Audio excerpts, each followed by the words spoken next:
So many of you have liked my videos where I do a deep dive into various communities and talk about their infiltration or the sizable portion of those communities who happen to be on the alt-right or neo-Nazis. Now this video is going to take a look at something that is both quite obvious in terms of you see a lot of memes from the alt-right with Warhammer 40k imagery, but it's also going to talk about more general issues rather than just, I guess, a segment of their audience and their fan base being Nazis. There's a broader problem about the advertising of this game, which is really interesting. And for those of you who might not know what Warhammer 40k is, I say game, but it's of course a tabletop game, but it's a franchise that also has video games as well. But most of this revolves around the actual tabletop. Although the world that has been created for Warhammer 40k, which applies to the video games, is relevant when we're discussing, I guess, the fascism in the community. But just before we get into the video, if you like my content, if you like my channel, please like the video, maybe subscribe, it really helps me out. Also, check out my Patreon and my social medias in the description. So to start with, let's talk about the world that Warhammer 40k takes place in. So the 40k aspect applies to it being about 40,000 years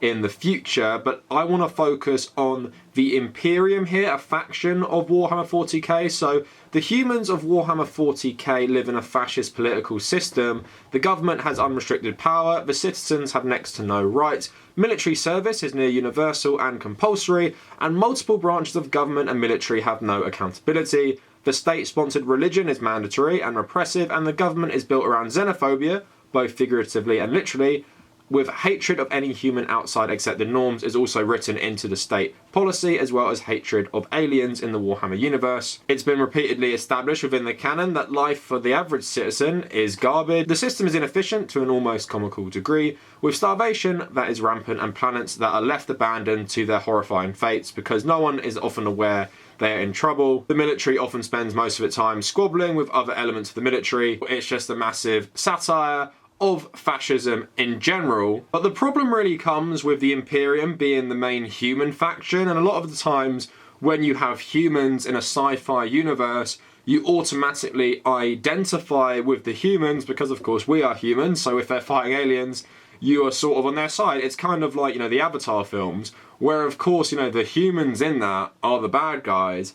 It's quite easy to identify with them, even the ones who are in the military. And when they have awesome tech, like these massive mechs and massive ships, people tend to, you know, gravitate towards them. So despite the humans in Warhammer being the bad guys, because they're a main faction, because they have cool armor, they have cool, you know, military tech, people gravitate towards them. Of course, you don't have to be a fascist to like the Imperium, the same way you don't have to be a fascist to like, you know, the cool technology of the Empire and Star Wars. But of course, if you are a fascist, you probably are going to lean more towards these guys, and you're going to see them as the good guys. But just on screen quick, I'm going to put some images of the Imperium up. As you can see, their armor sort of appeals to this old, I guess, fascist iconography. It reminds me of people like Franco idealizing things like Philip II in Spain. Generally, yeah, it looks like fascist propaganda, a mixture of things like medieval knights and, you know, general fascists from the 1940s and their armies. And while you can just respect the art and you can respect how these are cool, I'm going to put some more stuff up. So this is how it's used by the alt-right.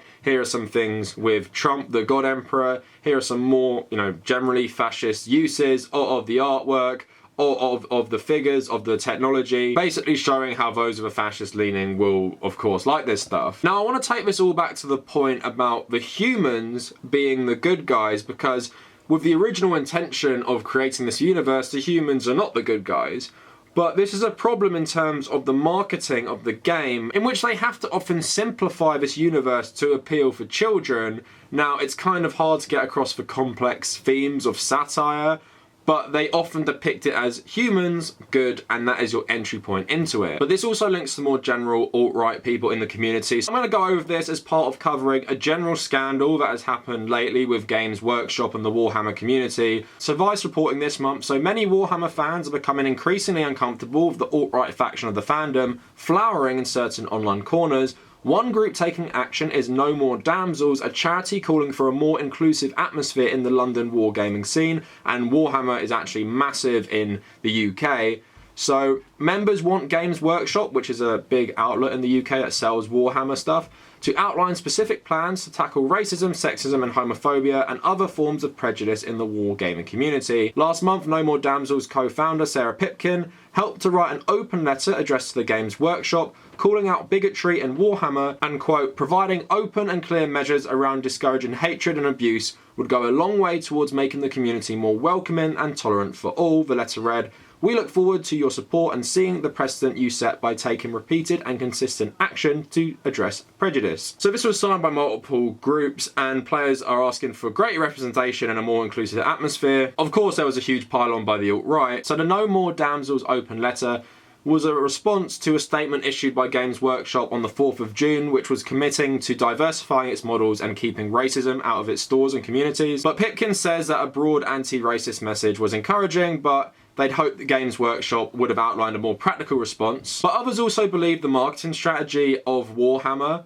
is feeding into a far-right community. So Vice also reporting Thomas Parrott freelanced for Games Workshop until June, writing novels for its Black Library publishing arm. He thinks they're adopting a surface-level narrative of good guys versus bad guys in a bid to appease the parents of younger customers who might otherwise be put off by 40k's cartoonishly grim lore, and it opens the door to a simplified reading of the game. So he said it's really easy to misinterpret the Imperium of Man as being presented as a good thing, as opposed to what it originally was, which was lampooning the very idea of a totalitarian state. So I can totally understand how this type of marketing sees young people come to the community and not really understand what Warhammer is saying, because of course they might not be politically minded, but if you're just like, here are the humans, the good guys, look at their awesome technology and tanks and armor, and look, here are all the alien hordes which they're fighting because they're trying to kill them. And again, it really is too simple, I guess. It kind of reminds me in a weird way of the marketing for the new Star Wars films, where it's like, which side will you pick? Will you pick the Resistance or the First Order? When the First Order are like blowing up planets and killing billions of people. Sometimes I just think you have to be a bit more on the nose of your marketing, being like, yeah, these guys aren't great, but of course they're worried about their sales. So of course the alt-right had a reaction to the recent criticisms of the Games Workshop and the Warhammer 40k community, and one of them is a pretty big YouTuber. So a Norwegian YouTuber called Arch launched an email campaign in July urging his 200,000 subscribers to email Games Workshop and tell them to keep the politics out. Arch says he does not identify as a member of the far right and insists that he was genuinely not aware of any alt-right or fascist section of the 40k community.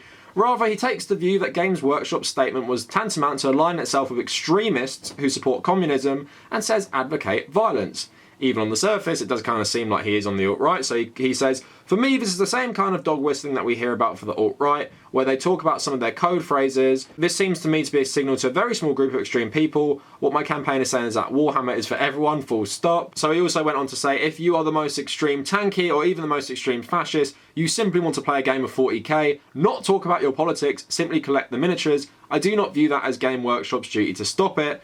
I view that as the rest of society's duty to debate it against these people and to prevent them via public discourse and the public opinion. So just something to point out to everyone, when someone is super anti-communist and they focus on communists and tankies in statements like this, you should be really skeptical, because a lot of the time, people who are so passionately anti-communist usually are hiding their alt-right sympathies. So here are some screenshots from his Discord where he is openly saying racial slurs. And of course, when you read this, it's pretty hard to say this guy is not racist and holds sympathies for the alt-right. So they're a little hard to read, so I'm going to read them out. But this is from Arch's Discord. So Arch in March 2020. Wait, the black people can't even find black history, then why do we use a month for it? Not sure. And he says, dang it, no cotton emote. Obviously referring to slavery. And when Africans and African Americans were forced to pick cotton. So another one in March. Black history in 3 easy steps. 1, get captured by black people. 2, get sold by black people. 3, get liberated by white people. Any questions?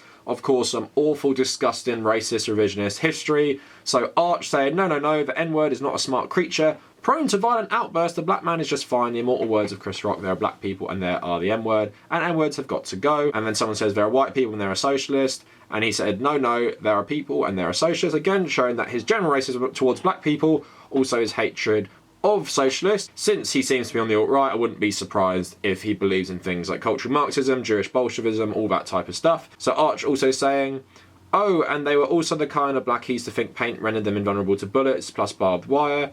Someone, when talking about an author, saying pretty sure it's a Ching Chong author, obviously a racial slur against Asian people. Talking about gypsies, he's saying Sammy equals gypsy but worse. At least gypsies only steal things, it used to be legal to shoot them. Someone saying time for a field exercise with live ammo. Someone else saying, yeah, but those pesky human rights. And Arch says, in the 20s to 40s, we were so close to solving the problem. I guess he's talking about the genocide of gypsies by fascists. So yeah, this Arch guy is incredibly racist and it's super problematic. He has so many subscribers. Again, when he was even talking about communism, that is a massive red flag, and you see his racist beliefs there towards a whole host of groups: Asians, gypsies, black people. Someone like Arch shows the problems within the community, and like I said, there is a left-wing subreddit called Sig Marxism, and that is good, showing you there's a lot of good people who enjoy this game and can appreciate, you know, the fun of playing a tabletop with a well-crafted world, while also recognizing that one of the more popular factions is obviously a satire of fascism, not someone like Arch and his followers who probably are drawn to them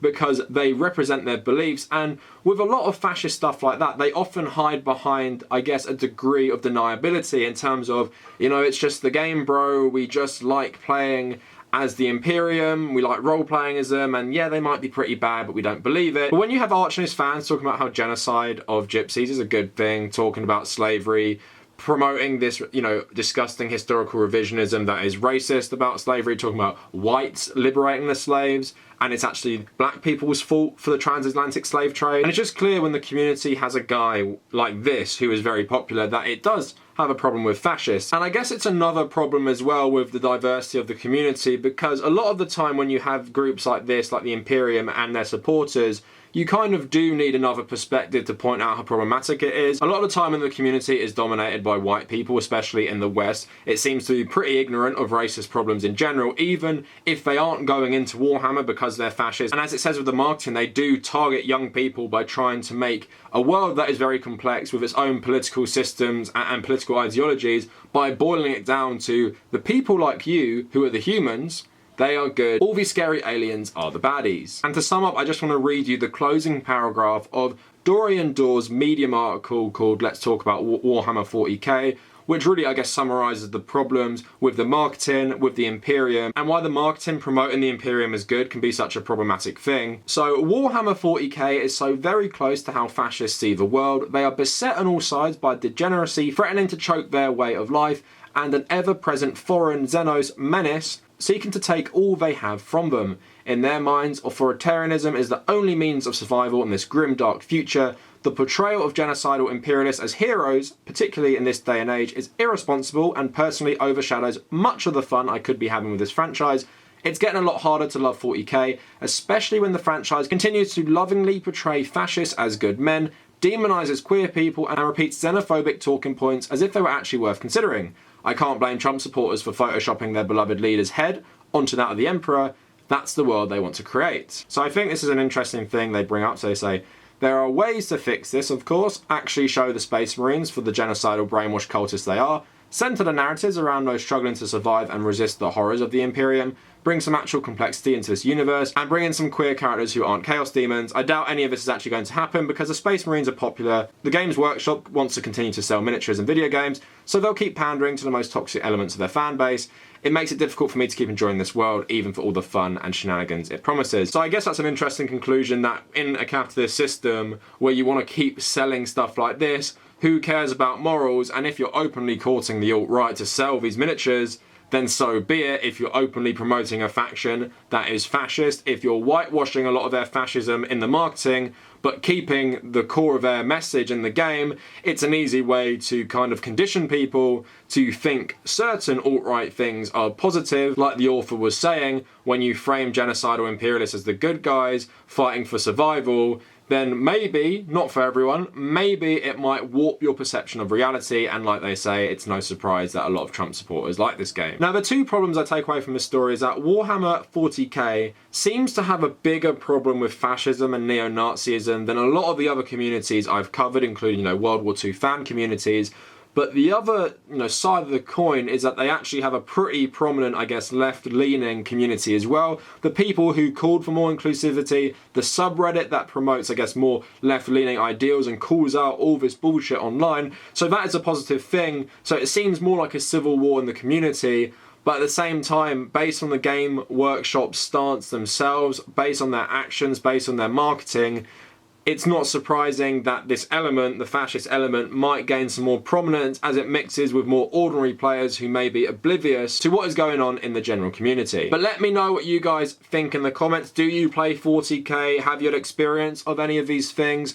If you want to find me on social media, follow me at the Kavernacle on Twitter and Instagram. If you want to check out my Reddit, my subreddit is r/forkavernacle. Personal Reddit is Tommy Cahill 1995. Please check out my Patreon in the description, and thanks to all my patrons as usual. Also check out my Medium and WordPress, also in the description, for written work I've done. And if you made it this far, thank you for watching.